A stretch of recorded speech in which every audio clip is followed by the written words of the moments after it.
In developing countries, formal jobs are less of a norm. Social support is much less relevant, and so people do face much more serious and sometimes health and life-threatening disruptions to their livelihoods. Hello, this is the weekly Tradecast, a podcast brought to you by UNCTAD, the UN's trade and development body. I'm Sarah Toms. We're exploring how major events are shaping trade and development and how that affects billions of people around the world. This week, we're talking about jobs and work as a global recession looms. With inflation high and interest rates continuing to rise, the danger of a downturn seems to be growing. In a recession, workers are often let go as sales drop and companies face pressure in meeting margins and repaying their debts. Even some big tech companies are already laying off staff. The impact can depend on things like location, age, and skills, but there are still wide disparities in opportunities to find work. In the Eurozone, the average unemployment rate is less than 7%. But in Africa, about 1/3 of young people have no work, even as the youth population grows rapidly. Aside from statistics, what do tougher times really mean for workers? What support do they need? Are there any bright spots, and where? Well, to find out more, joining me now is Jeronim Capaldo, an economist at UNCTAD's Globalization and Development Strategies Division. Born in Rome, Jeronim has been at the UN for 15 years, is an avid skier and loves country music. Well, welcome to the show. Thank you. Hi.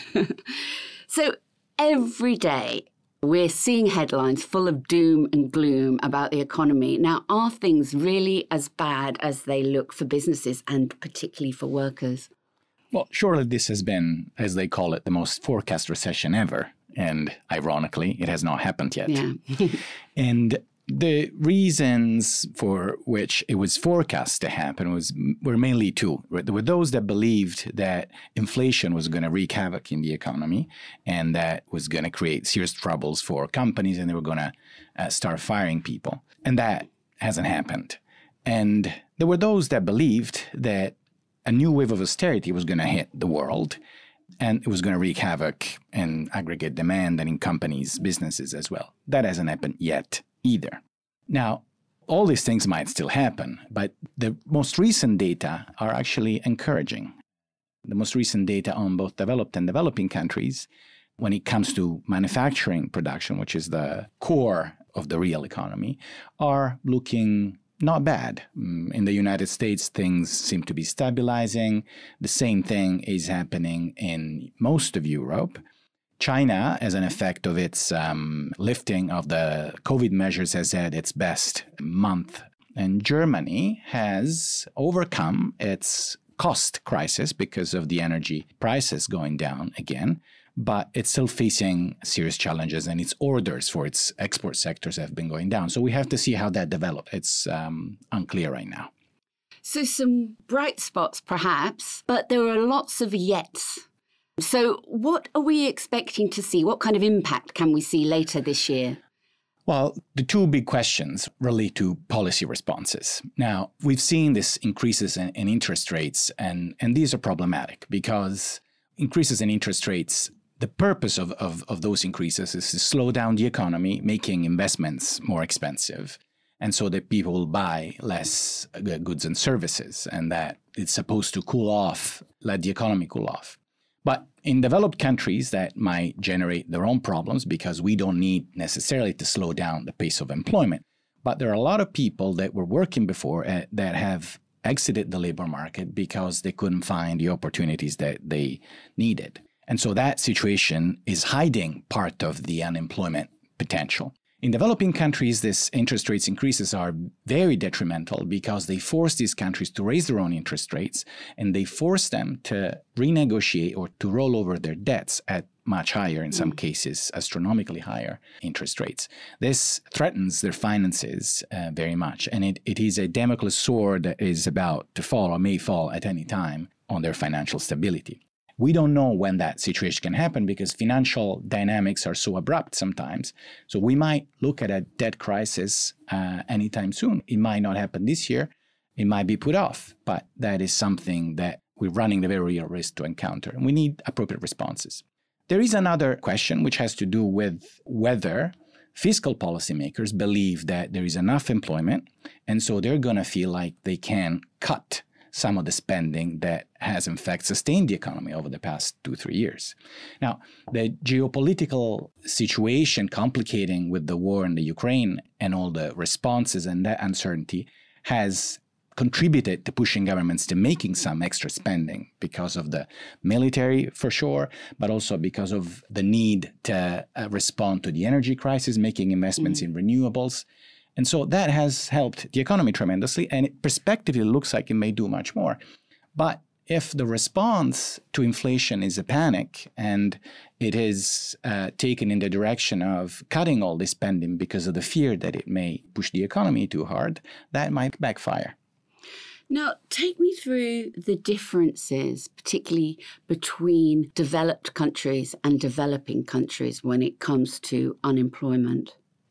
Main thing about unemployment in developed countries is that there are people who are on the market looking for a job, for a typically formal job, and they don't find it. So that when that doesn't happen, we see it in the statistics. There is some support, depending on the country, for people who cannot find employment, some financial support, some form of social policy that supports their livelihoods. It can last for a few months, or it can last for longer. And when it lasts longer, people lose skills. And when they lose skills, then they lose their ability to make an income, to contribute in a satisfying way to productivity growth. In developing countries, formal jobs are less of a norm. And so we don't really observe unemployment in the same way. What we also observe is that when people do not find that type of job, if they're looking for it, then they end up being employed in the informal economies around their village or hometown or their country. Typically, social support is much less relevant, and so people do face much more serious and sometimes health and life-threatening disruptions to their livelihoods. Now, what can governments do then to protect workers and the economy at the same time? Especially, as you said, that so many are already strapped for cash and also struggling with debt. Well, one thing that governments can do, which they have not done in a long time, is to reclaim the responsibility for job creation. And this isn't some socialist statement. This is a necessity, because what governments have tended to do in the throes of a certain approach to economic policy has been to worry mostly about inflation as the main indicator of economic health of a country, and to adjust everything else, especially social and fiscal policies, as random counter-cyclical correctives to palliative measures. But in fact, very little stability can happen and very little prosperity can happen if we don't have a stable level of job creation and stable level of employment.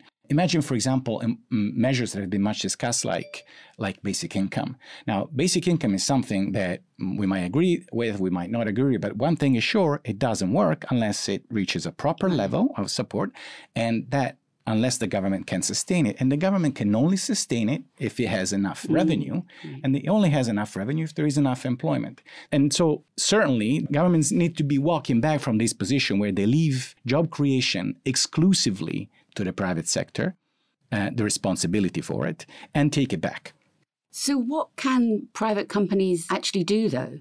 Private companies should continue doing their job, which is to invest and to employ the workers that are necessary to develop their own productivity, to develop their own skills and ability to produce the things they need to produce. And that is very important.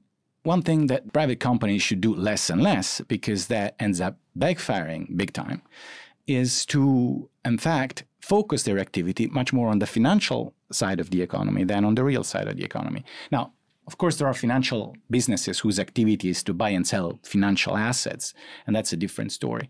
But a very concerning trend that we've observed now for at least 20 years is if companies that are involved in real activities such as manufacturing, construction, or commerce, they end up investing their revenues mostly in financial operations, and the returns from which do affect the real activities. And that ends up leading to things that do not allow them to invest and hire and develop their human resources in the way that is most conducive to economic prosperity for everybody. Every government needs to borrow to do anything, but for the United States and Germany, borrowing constraints do not exist, basically. But for many other countries, and especially all developing countries, they're very real. And they cannot really keep relying on borrowing if they fear that if a financial crisis happens and all money is pulled out from developing countries, then they are on their own. So we do need a multilateral system to establish rules that prevent that from happening in a reliable way, so that if there is a crisis, including a debt crisis, then we do know and everyone knows that there is a system to work it out. If that system isn't there, then everyone will, to the extent possible, try to act on the side of caution and will not borrow and will not invest. And that is bad for everybody. Okay, well, thank you so much, Jeronim. Thank you to UNCTAD's Jeronim Capaldo for being this week's guest. Tune into the weekly Tradecast next week and every week for more insights on the most pressing issues around the world of trade and development. There's even more on our website, unctad.org. I'm Sarah Toms in Geneva. Goodbye for now.